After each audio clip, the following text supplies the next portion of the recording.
Ok, né?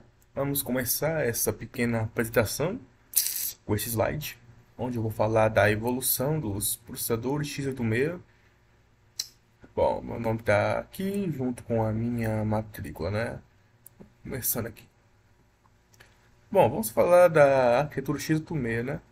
Que foi uma das primeiras arquiteturas de computadores feitas lá na década de 80, que foi feita pela Intel, que até hoje é uma das.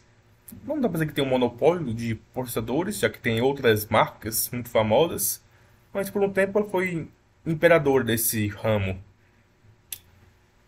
Ela é uma arquitetura RISC, não é?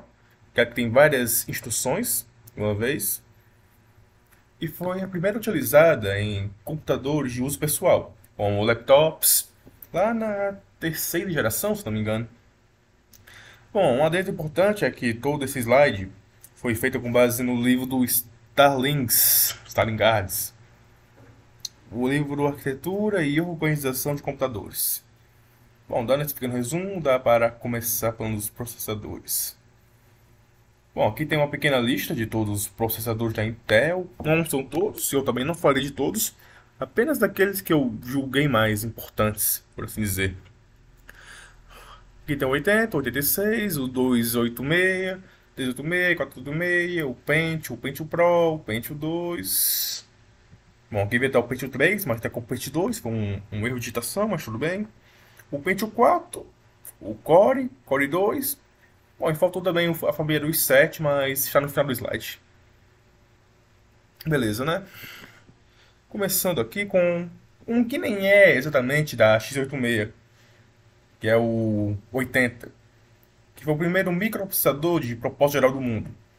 Ou seja, aquele processador que servia não apenas para uma única tarefa, ele tinha um multiuso. Não era que nem as outras máquinas como o ENIAC, que executavam uma função, ou fazer outra função tinha que ser tudo reprogramado, que era muito complicado, não era? Esse processador usava um barramento de 8 bits, então era muito limitado, por assim dizer, e o primeiro processador de uso pessoal do mundo. Bom, aqui tem uma foto dele, mera ilustrativa, pegada do Google.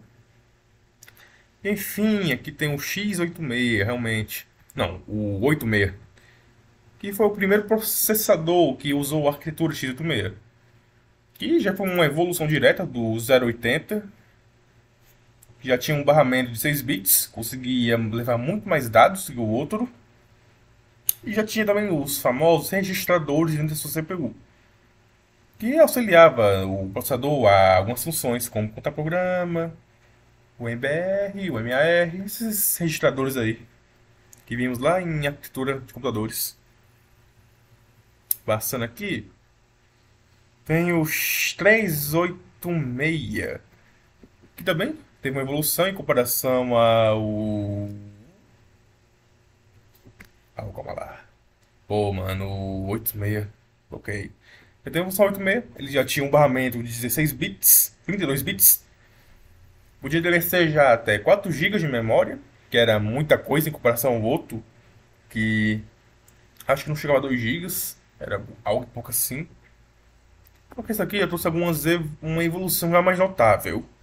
Bom, a começar pela multitarefa, né? Apesar do 86 já ter tido um propósito geral, cada função, cada arquivo de programa tinha que ser aberto um de cada vez.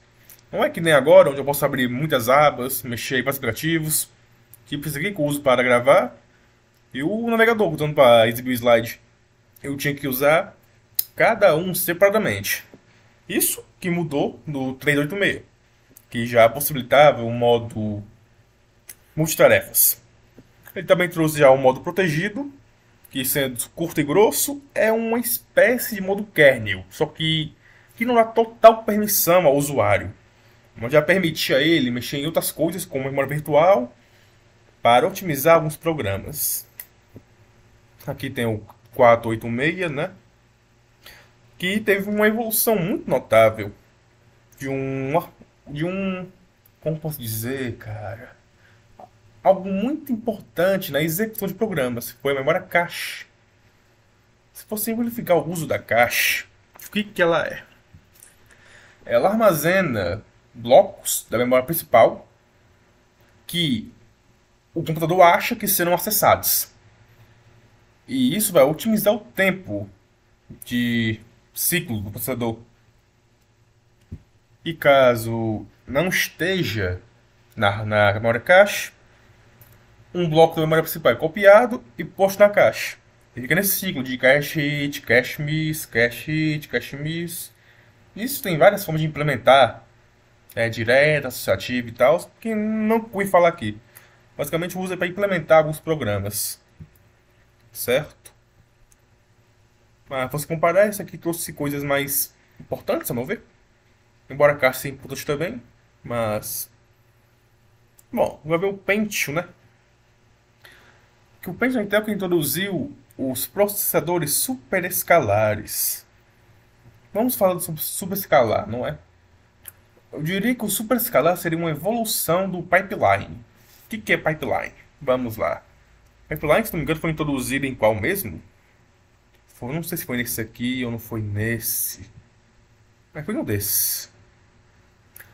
O pipeline, ele não deixava duas instruções serem executadas ao mesmo tempo. Mas, caso um registrador estivesse livre, podia executar uma instrução seguida da outra, em conjunto, sem serem ao mesmo tempo. Não sei se dá para derrubar para direito. E o superescalar foi uma evolução disso, onde existem vários pipelines executando várias instruções simultaneamente. Ou seja, o Pentium ele trouxe uma evolução nesse requisito de rodar instruções simultaneamente, em paralelo, não é? Bom, eu vi aqui o Pentium 2, que incorpora a tecnologia MMX, que foi projetado especificamente para processar dados gráficos, vídeos e de áudio. Rapaz, esse problema que eu estou usando para gravar a linha Core, não é? Que trouxe uma coisa muito legal, não é? Que é dois núcleos dentro de um chip. E no que isso ajudou, né? Bom, dentro do sistema operacional existe uma coisa chamada processo, não é? Onde cada programa tem seu processo, só pode ter umas trends. Só que cada processo só pode ser executado de uma vez. Aí tem processos com mais prioridade, com menos prioridade. Aí o que acontece? O que o processador faz? Usando um artifício chamado interrupção, alguns processos que têm maior prioridade barram outros de menos prioridade para serem executados. Só que com a chegada do Core, do Dual Core, não é? O que aconteceu? Cada chip veio com dois núcleos. Ou seja, dois processos podiam ser executados simultaneamente, o que maximizou os ciclos do processador, instruções, e com isso aumentou como posso dizer que aumentou? A eficiência dos programas, por assim dizer, a eficiência deles, já que não tem mais aquele tempo de espera. De toda forma, houve uma otimização, não é? Temos o Core 2, que estende a arquitetura para 64 bits, que oferece já 4 processadores em um único chip.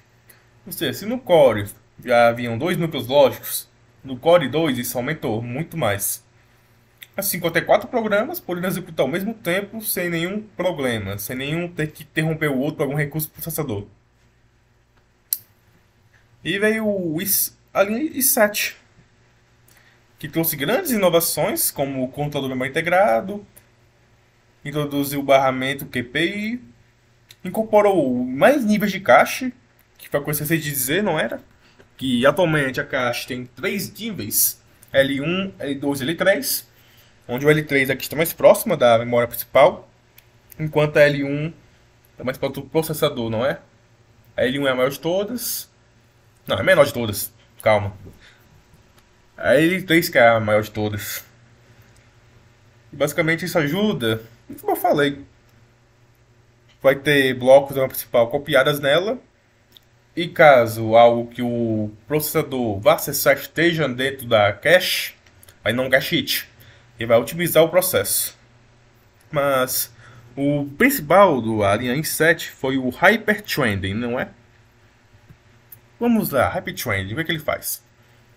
Aqui no dual core ele não está dizendo que eu agora oferece 4 processadores em um chip. O que o dual core faz? Não. O que o Hyperthread faz? Ele cria mais... Ele dobra um núcleo, criando um outro núcleo lógico. O que isso quer dizer? Enquanto aqui vai ter 4 processadores, no Hyperthreading será que acontece 8 processadores. Ou seja, podendo ter até 8 processos sendo executados de uma única vez. Agora imagine isso, a otimização que isso causa. Você poder abrir até 8 programas de uma vez e usar ao máximo, sem ter nenhum gargalo. Simplesmente foi algo revolucionário dentro dos processadores da Intel. Além dele ter aumentado seu processamento, barramento, tudo aí foi melhorado. Tanto que eu acho que o notebook que eu uso é um i5, que é um computador muito bom. Bom, mas enfim, acho que é isso que eu tenho para falar sobre a Intel. E se vocês têm um ranking, né, dos quais foram os melhores processadores, eu ia colocar esse, o 386. Tudo que eu falei dele ter criado multitarefas, ter sido uma arquitetura de 64 bits e as multitarefas dele. Depois disso seria o Pentium, né? Core, só de 2, certamente. E o i7. Bom, é isso.